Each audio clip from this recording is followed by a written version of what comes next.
Hey there, everybody. Welcome back to another episode of the Build Your Copywriting Business podcast. Hey, Kate. Hello, hello. Hello. Okay, guys. So this is, in a way, kind of a part two. It also can stand alone. It doesn't have to be a sequel. But what inspired it is, we've gone through a podcast episode and we've talked a lot to our students, of course, about what do copywriters actually do. And we will link to the What Do Copywriters Actually Do, all the resources in the show notes. But that made us think, hey, let's do a podcast episode about what do copywriters not do? Because we've seen some confusion there as well. Yes, there are a lot of things we don't do, like juggling. Juggling. Okay, this is not going to be that exhaustive. It's not going to of be a that list. exhaustive. It's going to be specific to other marketing roles, other creative roles, other roles you might encounter as you start learning about copywriting. You start learning all of the other things that go along. I shouldn't even say go along with it. I guess go along with it in the sense that people you might work with, people, other skills that you might feel like you need to learn, and it might be a little unclear where that line is of where a copywriter ends and where some other profession begins. Especially if many of us didn't know what copywriting was till, we knew what it was. And then this whole world opens of all these other careers that we may not know are careers as well. Exactly. So, I mean, here's a pretty basic one to start with, but I'm a copywriter. Do I also need to learn graphic design? No. No, please No. don't. Please don't. Yes. They're two different careers. And the vast, vast majority of the time, if your brain is built so that you're very good at one, you are not going to be. There are some unicorns out there, absolutely. But the vast majority of us, if you are really, really good, if you are verbal, then you are not.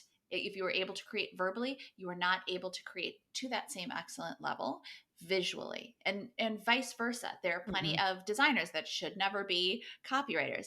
But this is another one where, well, they're all this, but these are two separate careers. I mean, when you think of, as copywriters, when you think of the training and the practice and everything you have to learn to become proficient, it's the same thing with graphic design, except there are also often computer programs, which adds a whole other element to it.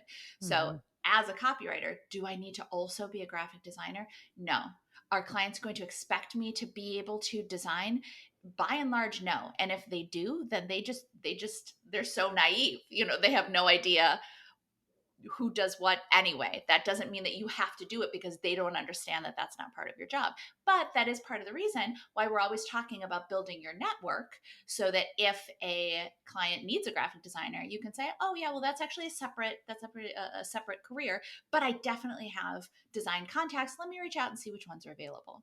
And we should say, both with this and with all of the other careers we're going to talk about, they're whole other careers. They require their own skills and training. So if you're just starting out with copywriting, or even your first few years of copywriting, there's still so much that you're learning and becoming an expert in copy. So to take parallel paths and learn copy while you're simultaneously learning any other career like graphic design, you're spreading yourself way too thin, and you're setting yourself up to A, take longer to get where you want to go, and B, then you're not becoming the expert in either one. And maybe you're kind of doing work in both, versus focusing on what it is you want to do and knowing. I think a lot of people try to add a lot of these careers and services to their plate because they think more clients, they'll have more clients, there'll be more opportunities, that they can be a one-stop shop, that clients are going to expect this of them. And that's just not the case. Savvy clients know that these are all specializations. And if they want the best work, if they want an expert copywriter, an expert graphic designer, that's going to be two separate people. So know that with all of these careers. Exactly. And we'll get back to the list of careers, but I want to add on to Kate's point there. It can be tempting sometimes when a client says, oh, we need someone to also do SEO for us, or we need someone to do ads management, or we need something. It can be very tempting, especially as freelancers, to be like, oh, I can do that for you, and just think, I'll figure it out. Mhm. I'll figure it out. I'll catch up. But when you really think about it, there's a difference between being a copywriter and having all of the copywriting skills, and as a CCA student having the resources. Mhm. If you have not written, say, a video script yet, and your client says, "Hey, can you write a video script for you?" It's a different thing to say, "Yeah, you know what? I absolutely can write a video script for you," because you have the fundamental skills. And then, quite frankly, you go back to the CCA and watch the bonus course about how to write a video script. So you have those resources and you have that fundamental understanding. But if a client comes to you and says, "Gosh, we need someone to handle our Facebook ads management. Do you know anybody?" And if you come back and say, "Oh yeah, I can absolutely do that," it's not really ethical to do that, because your client is looking to hire someone who is at a high proficiency level, if not expertise. And as Kate was saying, as we both are saying, it is an entire career. I mean, I know Facebook ads managers who spent years training to get that down. And on top of the fact that things change on a weekly, if not daily basis. So it's just to maintain that level of proficiency takes a lot of time and effort too. But so for you to say, "Oh yeah, yeah, I can just take that on," and thinking to yourself, "I'll figure it out," you're really doing a disservice to your client. You're saying, and they're expecting the same level. If you are an excellent copywriter, and of course you are, they're expecting you that same level of excellence in this field that you don't actually know how to do. It's the same as when we are, as copywriters, hear other people say, "Oh yeah, well, I just like to write, so I think I'm going to become a copywriter." And we all kind of go, "Okay, not the same thing. There's a lot for you to learn." It's that same thing for you to just say, "Oh yeah, yeah, I can just take that on for you." And it's doing a real disservice to your client. On top of the fact that, especially when you get into things like ads management, you're actually dealing with your client's money. Money. Yeah. You are managing their finances in ads management. So be aware that as you if you are tempted to take on, and we're not saying that you can't learn this, definitely. If you start doing some work and you become fascinated by, I guess I should call it meta ads management, but you become fascinated by it and you're like, "Ooh, I think this is something I kind of like to dig into. Maybe kind of do it on the side with copywriting." And great, awesome. But take the time to learn it. Go in and go just the way you did with copywriting. Go, "Okay, I'm new to this. I'm going to find a good resource. I'm going to learn how to do this. I'm going to practice it. I'm going to become proficient. And then I'm going to offer my services. I'm not going to offer those services when I kind of don't really know how to do it." Mhm.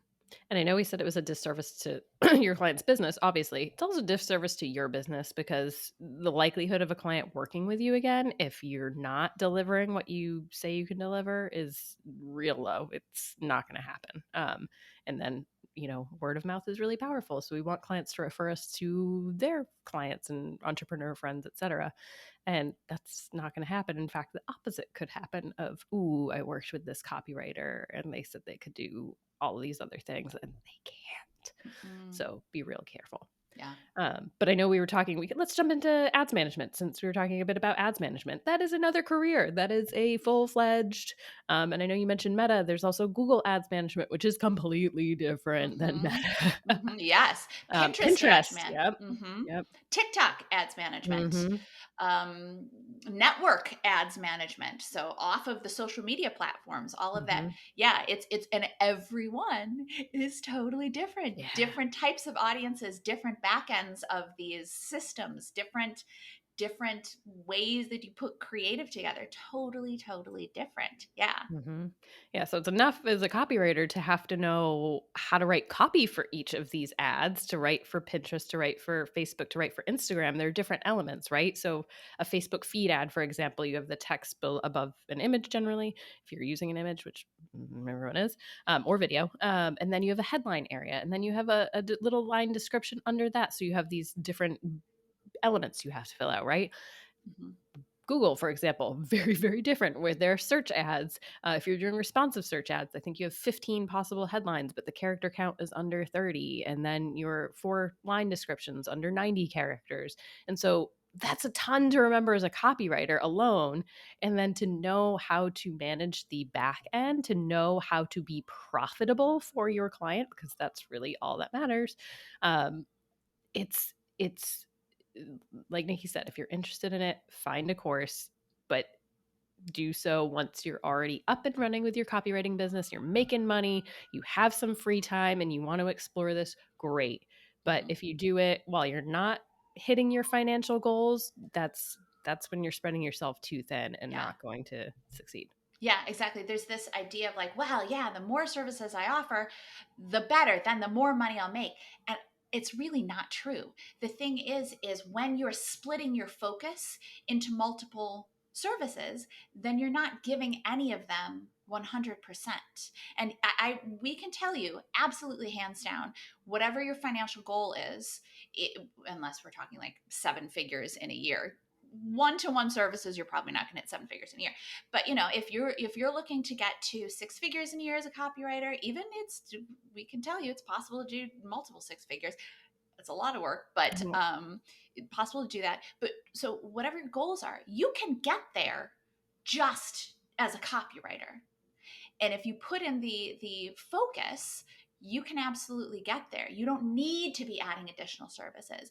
And to Kate's point, put in the focus in your copywriting career, get that churning along, and then in your free time, so do some learning about meta ads or do some learning about Pinterest ads. But when you try to split your focus equally among two, maybe even three different 3. services, you end up slowing down your progress and decreasing your income on each one of them. Mhm. And so, along with while we're thinking of ads management, I think sometimes people confuse this with social media management, which social media management, more often than not, speaking to the content that a business is posting on their site, not running advertising dollars for people to see whatever the creative is. This is when you go to an Instagram feed and their regular posts on there, or their reels or their stories. Same thing, Facebook posts, TikToks, all the platforms, Cool. pins that aren't advertised, that aren't having money spent behind them. There's a lot to create there. So again, lots of opportunity for copywriting there. A little more kind of content copywriting.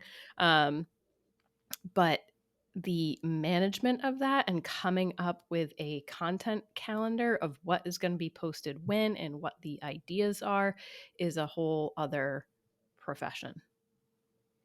Mm-hmm. Yes, it takes up a ton of time, a ton of brain power to be. Just imagine if you had to put together, because we were talking about this the other day at the time of filming. We just wrapped up our summer freelance summit, and so the topics are on our minds. CCA students, you have all those recordings on the dashboard if you didn't get a chance to watch yet. But in one of the sessions, our Mandy Emerson took us through how to plan out posts for yourself for a month. Okay, great. And it was mostly like one a day, and she had great ideas. Definitely check it out. But that's just for you and one person, and you are not primarily focused on social media. A brand that is hiring a social media manager is looking for someone to be putting up multiple posts a day, be coming up with what those posts should be managing who's producing those posts, being the second set of eyes on those set of posts to make sure there are no typos, to make sure there are no mistakes, to make sure they have the right hashtags, depending, of course, on which social media channel you're using, to make sure if you're doing reels or videos to be producing that kind of stuff and making sure that all gets scheduled out using the scheduling software. It's a And coming up full with the career. strategy for the social media channel. So they might, as a social media manager, you might be managing multiple channels and knowing, okay, what are we going to do on TikTok? How is that different than what we're doing on Pinterest? How can we repurpose content? Um, what is working in on TikTok and on Pinterest? What are the different strategies people are using to attract their audience and get them to take the action that they want them to take? So there's a lot of strategy, and there's a lot of strategy with copywriting, obviously, yes, but this is kind of a higher level, looking at these platforms and what's going to work and what the brand should do on each of them and how they all interact together. And that does not fall under copywriting. Mhm. And then along with that, usually even taking it to a higher level is just content strategy, Mm-hmm. content management as a whole. So that's the social media content management is one portion of that. Above and beyond that, when we take it up to that higher level, it's all of the content that's going out. So blog posts, videos, podcasts, Okay. all that kind of stuff. There are people whose roles are to figure out exactly what is going out where, when, and how. How are we repurposing Mm-hmm. elements? What do the metrics look like for each one? What's performing? What's not performing? What do we need to change? What do we need to test?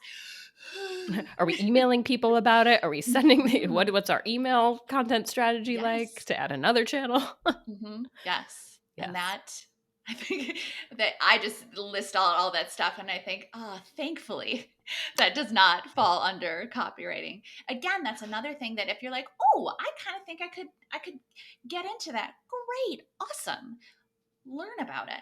Keep focusing on your copywriting career and in, a couple hours a week or maybe an evening a week or something like that, then you can explore that and start learning it. But as with all of these things, in order to actually offer them, you need to know how to do them. Mm-hmm. And inevitably, as a copywriter, you're working with these people. You start to gain more information about all of these areas. And so, as with give yourself a little time to explore it through other people's eyes and to say, okay, I see what they're doing. Ask them about it, maybe. And again, with time, you'll start to know, oh, maybe I don't want to explore that. I thought it looked cool and I thought it was something I wanted to add just to, help my clients out, but that's not actually something I'm interested in. So, Mm-hmm. yeah. And another thing, which maybe you caught it, that what Nikki slipped in talking about social media management was checking for errors or second set of eyes on things. And that is a whole other career as well. Proofreading, copy editing, substantive edits, all of those can be very different things. Or are different things. Not can be. They are. Copy editors and proofreaders, different things, uh, different roles. So obviously as copywriters, we want to put our best foot forward. We are checking our work. Yes, we are proofreading our own work. Yes, absolutely. But inevitably we've been so close to it that it's very, very hard for us to be a proofreader or a copy editor on our own work. And with that, though, we don't necessarily have to offer copy editing and proofreading services on top of our copywriting services. Again, two different careers, going to be two different rates as well. Uh, they don't pay the same. So it's not something you have to offer your clients. And frankly, I wouldn't, especially if they're wanting you to do a full copy edit on your own work. Again, you're going to do that anyway. You're going to check it anyway to the best of your ability. But inevitably, because you've been staring at it for days or weeks, depending on the project, you're going to miss something. So to have someone else to be able to go through and who is trained in it, that's the other thing. As copywriters, we might say, yes, I pay really close attention to detail. People say that all the time. But if you're not trained in copy editing or proofreading, there are going to be things you'll miss, or you might not know which style guide to use. Do they use Chicago? Do they use AP style? Do they have their own style guide that the client uses and has nuances to their brand? Do they put spaces around M dashes? What is an M dash? If you don't know what an M dash is, don't offer copy editing services. I'm a former copy editor. This is where I get passionate. Exactly. I will absolutely say that before I truly understood copy editing, I was like, well, I can really, help you out with that. What do you got to do? It's like basically proofing, right? No, no. It is an incredibly intense, very, very detailed. And again, as Kate was saying, you are working against a style guide. So you are evaluating every word, you're evaluating every piece of punctuation, you are evaluating and then actually if you just for fun out of curiosity Google copy editing test. I think like the New York Times has Ooh. one and Oh, I want to. you would do very well. I Wow. probably would do It's very, been a very while, poorly, so. but just to give yourself some idea of exactly what level of expertise is required when it comes to copy editing, and especially someone who's like, I'm pretty good at that stuff, I could do pretty well. It is eye-opening just to see exactly what kind of intricate work Mhm. a copy editor does. And obviously a proofreader is also very important, but not nearly as in depth as a copy editor. Yeah. And there's certain marks if you're actually marking the doc up that to know like how to say transpose versus add a period, all these things. And the other thing about copywriting versus copy editing is you're using completely different parts of your brain. If you go to write copy, as we know, you're thinking up ideas, you're concepting, you're moving things around, you're playing with words versus, as we talked about, using a style guide and checking a thing against the set. It's a lot more prescriptive, I guess, versus, and there's rules and steps versus, as we know as copywriters, there's no formula. There's no template for writing an email for a client. Yes, you have a subject line. Yes, you might have a headline and body and a CTA, sure. But there's no, this is right. Honestly, I would equate copy editing to being more like math almost, because there is, 2 + 2 = 4. This sentence, how it's constructed, needs this type of punctuation and has this is the subject and this is the adjective. Blah, blah, blah, You blah. should add a gerund. Yeah, I don't exactly. Right. I don't I don't actually actually know know what a what a gerund gerund is. is. My high school English teacher, God love her, she was the best, Mrs. Sheehan. If you're listening, Mrs. Sheehan, love her. She tried real hard to teach us gerunds, I remember, and we were struggling with what a gerund was. Anyway, if anyone knows what a gerund is and can explain it to us in a way that we could use it, please write into us. Another one that falls in, I think, is SEO and SEO management, which, as you guys know, search engine optimization. We will link to another podcast that we did talking about SEO copywriting and why, surprise, surprise, it doesn't actually exist. But SEO management, search engine optimization, is another thing that is a whole career. It is not a matter of like, oh, well, this might be a good keyword for them, and so I'm gonna like put this in some of my copy, or I'm gonna put this a couple of times in a blog post. That is the tip of the iceberg when it comes to SEO. There is, and I won't even pretend that I understand all of the elements that go into SEO, but there is coding that is involved, adding specific tags, meta tags, ID tags, all that kind of stuff.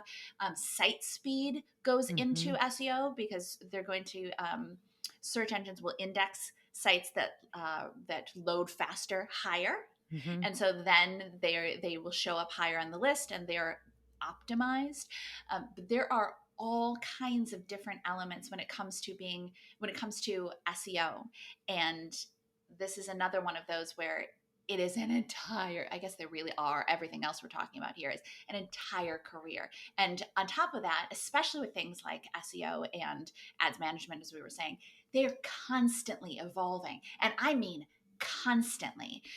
Google's entire job is to be Google and to be an excellent search engine. So they are constantly working to improve those search engine results and also weed out the people who are trying to game the system. I mean, it is complicated. With keywords, which that was a big thing back in the day with keyword stuffing of like, oh, we want to rank high for this keyword. So copywriting jobs, we're going to put copywriting jobs every other word and every subheadline and in all of these things.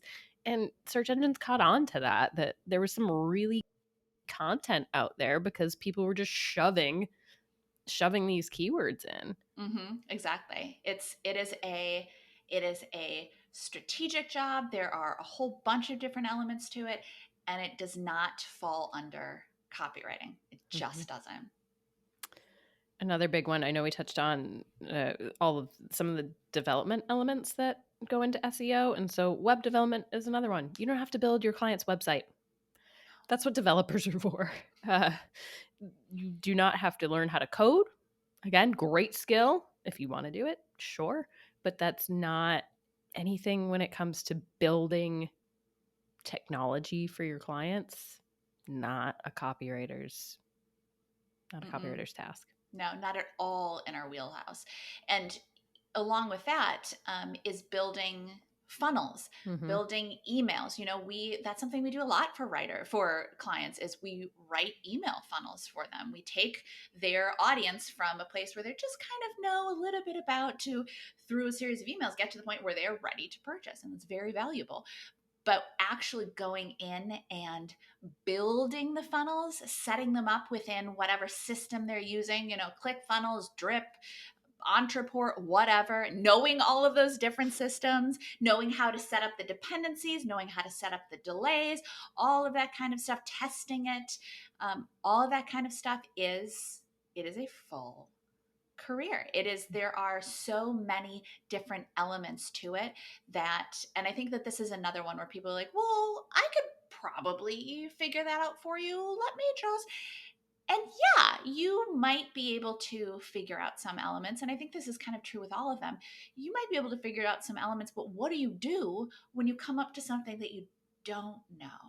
Right? Or what do you do when your client asks you a question and you don't have the answer to that question, but they're seeing you as the expert to this? Like, okay, well, why are open rates so much different on this one? Or, okay, well, we need to segment this out so that this group gets this email, this group gets this email, and if they click on this one, then they get added back to this segment, but those who don't exit and go into a different funnel. Like, if you are coming in and saying you're the expert, you're saying, I know how to do this. Or you're at the very least saying that I have a really good idea and I have resources to do this. As copywriters, it's that same thing. Like we're saying earlier, you have the training and you have the courses in the CCA if you're a CCA student, but you also have the resources. So if need be, you can reach out in the Facebook group and ask, say, hey, my client asked me this question. Does anybody have any insight? Or there was a question about responsive Google ads that Stuart answered on one of the coaching calls, on one of the CCA coaching calls, and Stuart was able to give a lot of great insight. You have those resources. If you are doing this, like, well, I'm just going to kind of figure it out, you don't have those resources, and you can Google, but there's no guarantee that what you Google is going to be reliable information.